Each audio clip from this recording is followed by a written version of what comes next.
Next week, we mark Veterans Day, another reminder that the greatest generation is fading away. It's estimated we now lose about 1,000 World War II veterans every day.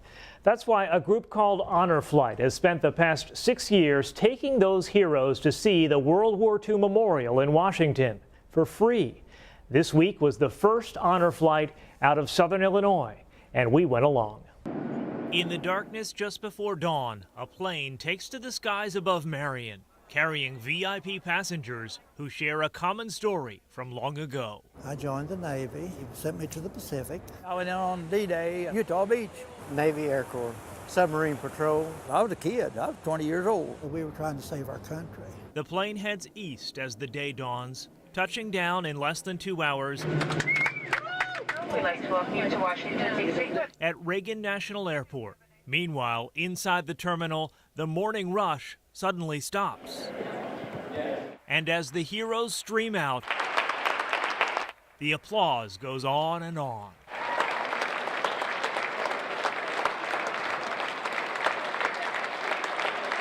Very surprised. Why? I didn't think anybody would be there to meet us. I just tickled to death. It brought me to tears. Soon, the 53 veterans, all from Southern Illinois, are on board a bus and rolling across the Potomac to Washington. For some, it's their first time in the nation's capital. It's just something that I didn't expect to happen. For all, it's the first visit to the site on the National Mall dedicated to them. We'll be at your memorial that you've waited 65 plus years to see. And really, I didn't think I'd get the chance to come. As they walk onto the vast plaza of the World War II Memorial in the shadow of our national monuments, the emotions come rushing forth. Words can't describe how I feel and what it means to me. Richard Kennedy of Mount Vernon served with the Navy Air Corps. Brings back a lot of memories, some pleasant and some very unpleasant. For Joel Healy of Norris City, who marched with the Army through Europe, it is tough. I was in the middle of it over yonder, and for me to come back here. Especially when he considers the 4,000 gold stars on the west side of the memorial. I'm glad I came, but sorry, in a way, I don't have my buddies with me. Each star represents 100 who did not come home. I went over with them, and I thought we ought to all come back together, but wasn't so. Wasn't so. To those who served, they bring to mind the names and faces who were at their side. It's very touching. It touches your heart. Navy man Hobart Beasley of Marion served in the South Pacific. Maybe it's more dedicated to them than it is to us that are still living. The memorial's for them. We're just lucky enough to see it. Seeing it also brings gratitude. Air Corps veteran Thomas Julian of West Frankfort says he's been blessed. Think about being lucky being back. You don't realize that how fortunate we are. These heroes, now in their 80s and 90s, know that growing old is a privilege others did not get. Johnny Key of Christopher saw many lives lost in the trenches of Europe. I'm glad to come out of it and be able to live to be 86 years old and enjoy life as well as I've had. So I feel very fortunate. Their hearts are still heavy for the fallen. But on this day, after nearly 70 years, these veterans see firsthand that the cost of freedom paid by them and so many others is enshrined in the heart of the nation forever. It's a wonderful memorial. It's just a great experience that I will never forget. I'm proud that I served, and I'd do it again if I had to.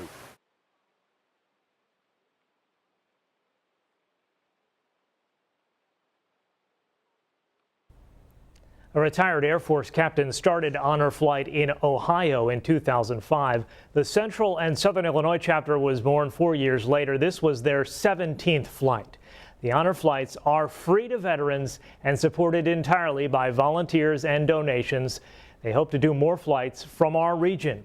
If you'd like to sign up for a veteran you know, volunteer, or donate, visit the website centralillinoishonorflight.org or call 217-254-2986.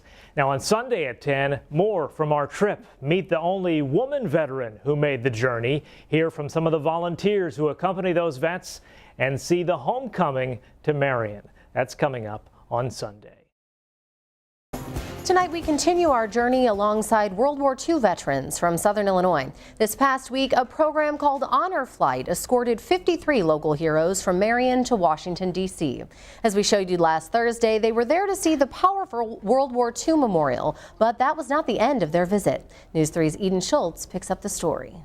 It's a picture of living history as World War II veterans from Southern Illinois stand for the first time at their memorial in Washington, D.C.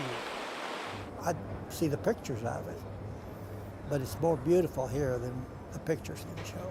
A journey of 1,000 miles takes these veterans back nearly 70 years. You can't describe it. It brings up emotions and it's very stirring. The World War II Memorial is the primary focus of the trip, but the veterans tour other sites around Washington, from the Korean and Vietnam War memorials to the Lincoln Memorial. It was at the Naval Memorial that we met the only woman veteran on this trip. I feel like I'm overwhelmed. Former Navy wave Alice Eubanks of DuQuoin. Sometimes I wish I was back in. Alice served at a naval air station in Washington State as part of the Women's Reserve. I felt like I was a part of it. And I wanted to always be a part of it. She is proud that women played a vital part in the war effort. I just feel like I'd done something for somebody else that meant something more. At every site they visit, Alice and the other veterans are each paired with what the Honor Flight program calls their guardian. The guardians pay their own way to spend the day escorting a hero. Many of the volunteers didn't know these vets before the trip, like Patrick Stewart of Effingham. Stewart accompanied Richard Kennedy of Mount Vernon. Thank you doesn't seem to quite encompass the debt of gratitude that we owe to them. And we live under the veil of freedom that he provided. Thomas Julian of West Frankfort was escorted by Vietnam veteran Larry McCabe of Marion. Larry says it's just his way of paying back. They had it rough. And then to come back and have to wait all these years for this, you know. And I'm just hoping they can continue to do this. These people that have organized this, it's really been wonderful. The wonder and stirring events of the trip only continue as the veterans are taken across the Potomac to witness the gravestones covering every field and hillside at Arlington National Cemetery, and to sit in silent reverence for the changing of the guard at the tomb of the unknown soldier.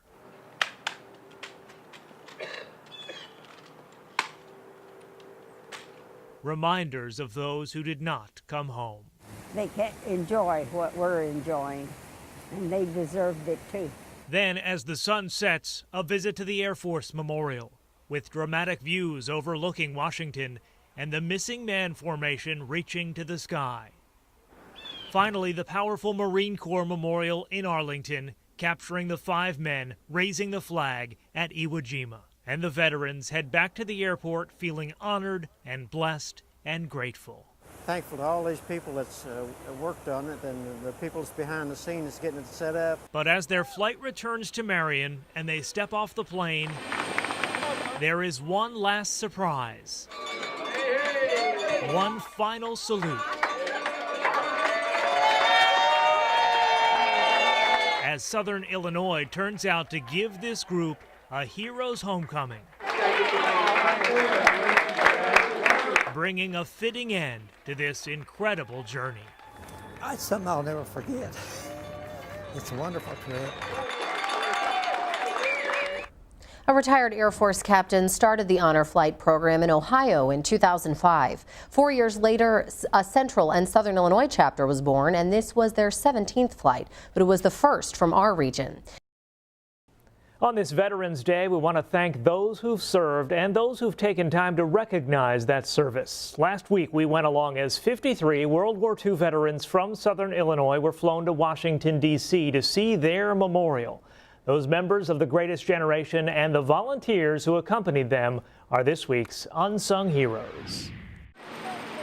As these veterans from Southern Illinois witnessed the World War II memorial, we heard their stories of struggle 70 years ago. We walked 180 miles in 72 hours. snow sometimes ankle deep and other times knee deep. On this trip to Washington through the Honor Flight program, the local veterans see for the first time those sacrifices marked in marble. It's sad to think that that many lives were lost. And they are treated as heroes all day thanks to volunteers called Guardians. There's a reason they're called the greatest generation. We stand on their shoulders, and I don't think we acknowledge that enough. Each Guardian gives up their time and pays their own way for the honor flight. Something they've waited for years to do. You know, if it's the easiest thing I can do in my life, the most enjoyable thing I've done is doing this. Many don't even know the veterans, they just want to give back. It's a very rewarding day for these guys, and you can just see it. You see how much they appreciate all the work that goes into it, and it's just a small way to say thank you to these guys. But time and again, the veterans insist they should not be singled out, pointing instead to those who did not come home. And how we're treated now because of them, from the guys that really fought the war and did their part. That is the one trait you see in these war heroes and the volunteers who accompany them. Always humility about themselves and gratitude toward those who made the trip possible. They've done a wonderful job. I mean, it took a lot of planning, and I just think it's great. Now, they're all really humble, and a lot of them don't really like to talk about themselves, and this is their day. Words somehow fail to convey what I think we all need to let these gentlemen know we feel and has been too many years coming. This was the first honor flight for veterans out of Southern Illinois, but the group hopes to do more.